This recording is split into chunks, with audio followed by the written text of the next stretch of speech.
मराठी राजभाषा गौरव दिनाच्या सर्वांना मनपूर्वक शुभेच्छा. ग्रामीण भागातील वाड्या वस्त्यावरील मराठी शाळांच्या मुळे काही पिढ्या शिक्षणाच्या मुख्य प्रवाहात येऊन आदर्श नागरिक घडवण्याचं मोठं काम मराठी शाळांच्या माध्यमातून केलं आहे.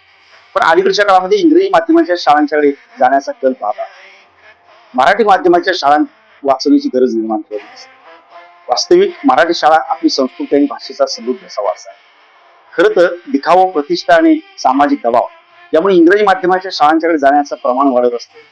तरी आपली मराठी शाळा दुर्लक्षित आणि उपेक्षित होऊन चालणार नाही. इंग्रजी भाषा शिकणे अत्यंत आवश्यक आहे, पण यामुळे आपली मातृभाषा, आपली संस्कृती आणि आपली ओळख गमावणं ही प्रगती नाही, तर ती सांस्कृतिक आत्महत्याच आहे असं म्हणावं लागेल. अलीकडच्या काळामध्ये मराठी शाळांच्या विद्यार्थी संख्येवर परिणाम होतो. शासनानं 10 पटाच्या खालील शाळा बंद करण्याचे धोरण स्वीकारले.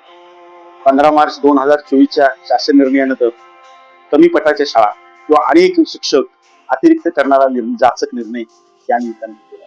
यामुळे शाळा आणि विद्यार्थ्यांचं मोठ्या प्रमाणात नुकसान झालं. खरं तर वाड्या वस्त्यावरती शाळा बंद झाल्यामुळे कित्येक मुलांना, कित्येक पिढ्यांना शिक्षण बंद होऊ शकते अशी परिस्थिती. वास्तविक वस्ती तिथे शाळा आणि वर्ग तिथे शिक्षक अशी भूमिका शासनाने स्वीकारली. मराठी शाळांमधून शिकलेली मुलं विचाराने आणि समृद्ध आणि संस्काराने समृद्ध होतात. मातीशी घट्ट नातं तिथे, कारण भाषा केवळ संवादाचे साधन नाही, ती संस्कृती आणि संस्काराची एक वाहक म्हणून या ठिकाणी मराठी शाळेत पाहिले जाते.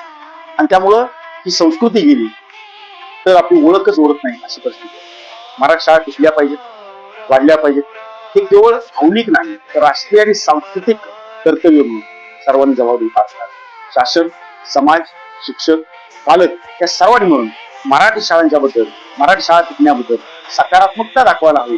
ज्यामुळे मराठी शाळा टिकतील, भावी पिढ्यांची प्रगती होण्यासाठी त्याचा निश्चितपणाने उपयोग होईल. यासाठी आपण सर्वांनी प्रयत्न करूया. मराठी शाळा टिकल्या तरच आपल्या जगण्याला अर्थ आहे असं म्हणावं लागेल.